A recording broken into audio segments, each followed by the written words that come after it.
What's up, you guys? Back with another video. Now, this video, we're going to talk about running away.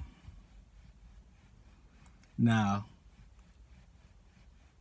if you a child that's rebellious against your parents and all of they're trying to do is trying to help you and save you, and you're running away, it's not smart.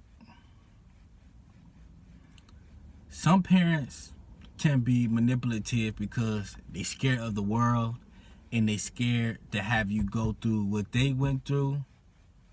It could be because they don't have really no guidance, but they have experience because they went through it and they surprised and they went through so much pain that they don't want you to go through it or make the same mistakes. So they seem like they be over controlling. Telling you what to do, telling what you can't wear, telling what you can't put on your body. Because certain things that they see themselves, or they already saw themselves going through it when they was your age. So don't run away just because they having you do chores.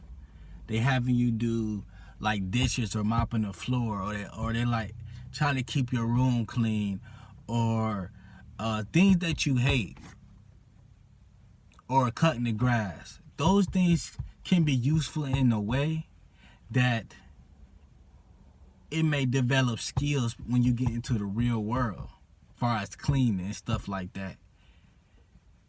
And if those who watch it, you ever had your parents had you do something and you be like, man, I'm glad my mom had me wash dishes because now I got a dish job or I got a cleaning job. I mean, I used to hate doing dishes and stuff like that because a lot of kids hate cleaning because they feel like they're not getting paid for it, because they're not getting paid for it.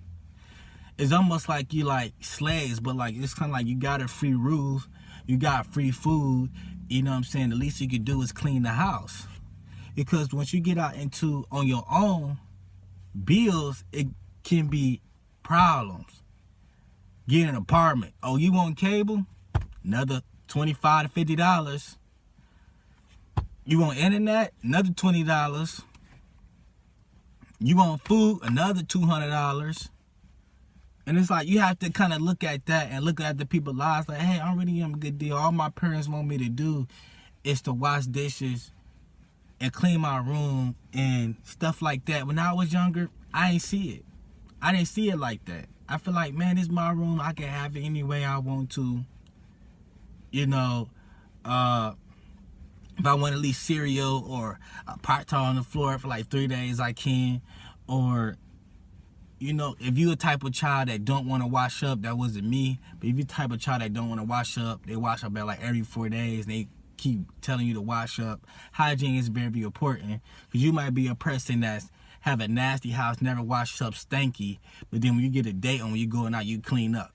Or you one of the type of people that dress real nice and clean, but somebody come to your house and you look filthy. You be like, you would never thought that your house was this filthy because of how clean you dress and you got nice shoes and stuff like that.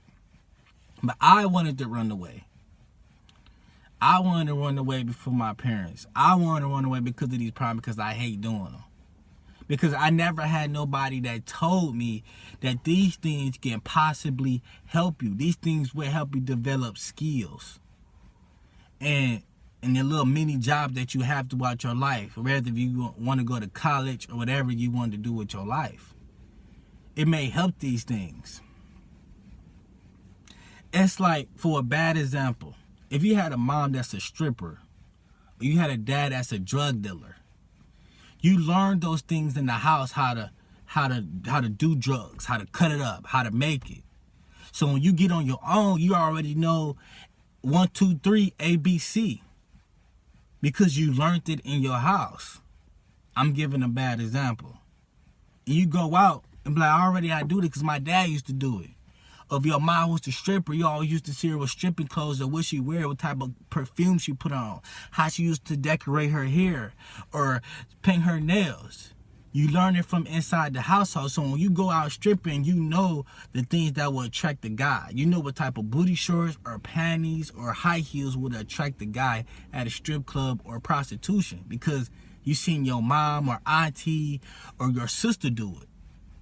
So you have to put yourself in that same example. If you see your mom cleaning a certain way, you should pick up those habits. Yeah, my mom, she get around all the corners and stuff like that. You might not be good as her, or you might feel lazy, like I can't do that and stuff like that, but you're still picking up stuff from home. A lot of stuff comes from home. A lot of actions come from home, what you see your parents do. You a child, you may be 17, 18, you still growing. You might still live with your mom, 19, 20, whatever age you are. You still idolizing and you kind of copying what you see, and that's what's going to have you turn out as a certain person.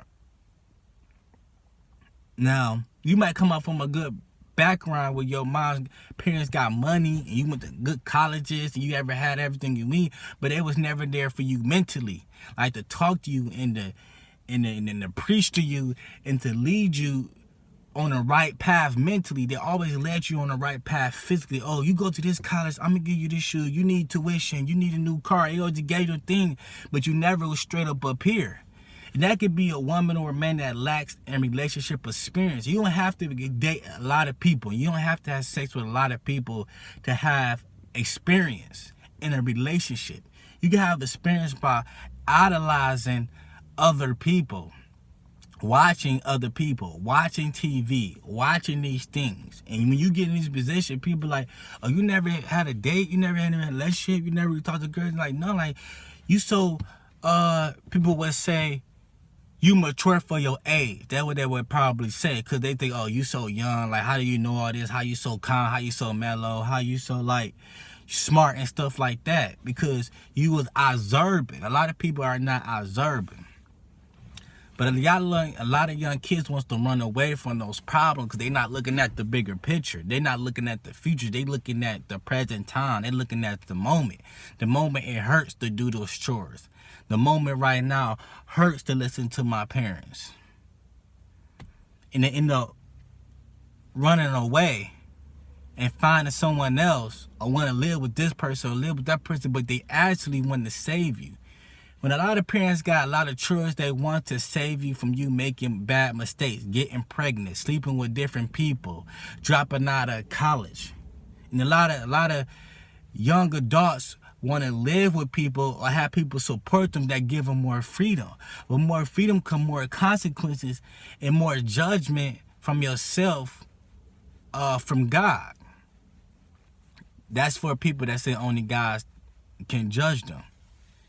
All you do is building up more sin, more problems for yourself when you have more freedom.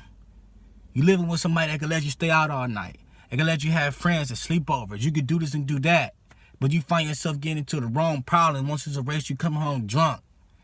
You know, you might have a miscarriage. You might, all these different problems because you have so much freedom. But at the same time, whoever you living with that's older than you, that or you living with is not maintaining a balance with your life. Like, hey, you shouldn't do that. You're doing too much of this. You should slow down. And then you be like, oh yeah, man, I need to stop that. You know, I need help. It's so hard for me to help. It's just so addictive. You need help. You need a balance in your life. Like I was saying from the last video, it's too many people in this world to not give a helping hand. It's too much energy out here for people to not help somebody what they having problems with, whether it's physically or mentally. People are getting like really lazy, or they just want to help themselves. They don't even help themselves. They just let themselves just slide off the hill. They're like, well, I'm gonna let you slide off the hill with me because I want to help you and I don't want to help myself. So like, don't run away. Look at the bigger picture. When your parents tell you to do something, you should do it. You should respect your parents. They say they don't want you to be with a boy that's a drug dealer. They don't want you to be with a boy that's a drug dealer because they know what it's going to lead you. It don't lead down a good path at all. At all. If they don't want you with a girl that's a hoe, and then people saying she's sleeping around, you call her cheating already, they don't want you with it because it leads down the wrong path. Forget that the money looking good. Forget that the body looking right. Forget that the sex is right. Forget that the vibe is right. At the end of the day, you're going to regret so much. A lot of people hate to admit that. But then when you get 30, 35, 40, 45, you regret so much. You regret that you didn't get married at a young age. Now you at a certain age where you can't get married. You can't find nobody. Stuff happens. You grow this hatred for the world where you don't want to deal with no man or deal with no woman. You might have, I'm just get a little dog. I'm just get a little cat. So think of the bigger picture while your parents is trying to help you and trying to save you. But at the same time, a lot of these parents these days are like, they trying to save you, but they overly trying to like save you where they like pressuring you and like not make you have a little bit of freedom or can't go see a movie with your friends and stuff because they so scared of the world. They so scared of your friends, how they gonna manipulate you and try to do something bad, and they get a phone call home saying, oh, you got 2 cars and then you was drinking, driving, or you robbed the store or something like that. That's why your parents have to talk to you mentally. Talk to your kids mentally. Because just pressuring them and telling them to do this and do that, you can't do this, you can't do that, you can't do this, you can't do that, it's not going to help because they're going to have questions like, why? You just want to control my life. You just don't want me to be free. You just don't want me to hang with my friends. You got me crying. You got me upset. You made me want to kill myself. And your kids start feeling all these emotions and these spirits start coming to attacking. You need to talk to your kids and break it down and show them what I'm talking about. You have to start this up from a young age and carry it up so they'll be mentally powerful, mentally strong. When you skip years or start when they 13 years old, when they already then had 12, 11 years old, they already experienced all these sexual movies and video games and stuff. You still try to change them at 13. It's possible because their brains is still growing, they're still young. It's possible, but when you hit like a certain age, you can't control them no more. You can't tell them what to do. So it don't matter how much you control them or tell you can do this or that, they're going to find a way to do it anyway. They're going to find a way to do it anyway. It don't matter if they 25, 27, 28. You be controlling them until they 30 years old. Like, it doesn't matter. They're going to find a way to sneak out and do their dirt. So you have to be up here mentally. So don't run away. Stay stable. Read your word. Have faith in Jesus. Stay calm. Do stuff to keep you relaxed and happy. And I see y'all guys in the next video. Like the video. Leave a comment down below. And I see y'all guys next time.